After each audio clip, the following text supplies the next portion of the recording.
Chapter 5. The Writing on the Wall. Belshazzar, the son of Nabonidus, king of Babylon, was put in charge of the city while his father left to go to war. Even though the city was surrounded by an enemy army, Belshazzar was sure they could never capture the city. He decided to hold a party. Calling for one of his servants, he told him to send invitation to 1,000 of his nobles. The message went out, and soon the palace was full of excited guests. While his guests were eating and drinking, Belshazzar called for his servant. "Bring us the golden and silver goblets that had been taken by my grandfather Nebuchadnezzar from the temple of God in Jerusalem, so that we can use them to drink from at my party. This will be a special treat. These goblets are exquisite." While they were celebrating, suddenly the fingers of a human hand appeared and wrote some words on the wall. As he watched, Belshazzar's face turned pale and he trembled so violently that his knees knocked.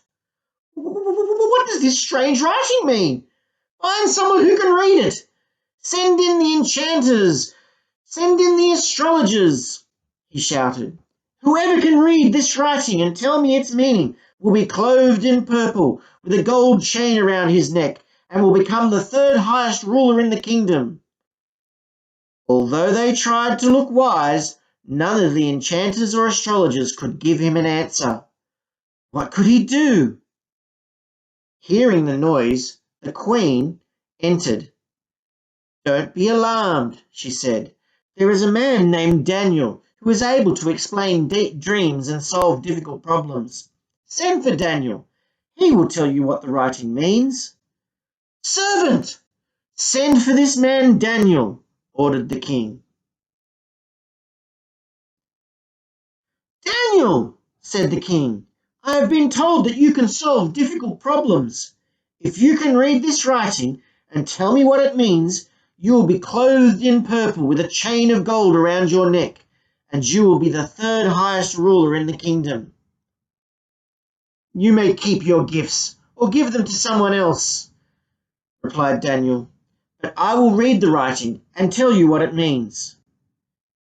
Nebuchadnezzar was a very great king, but when he became proud and arrogant, his power was taken from him, and he lived in the fields like an animal, until he acknowledged that the Most High God is sovereign over the kingdoms of men. Even though you knew this, you have set yourself up against him, using the goblets from his temple to praise your gods of wood and stone. His message reads, Mene Mene Tekel Parsin. It means that your reign is at an end. You have been weighed in the scales and found wanting. Your kingdom will be given to the Medes and the Persians." The king called for the servant again and gave the command that Daniel be clothed in purple with a gold chain around his neck.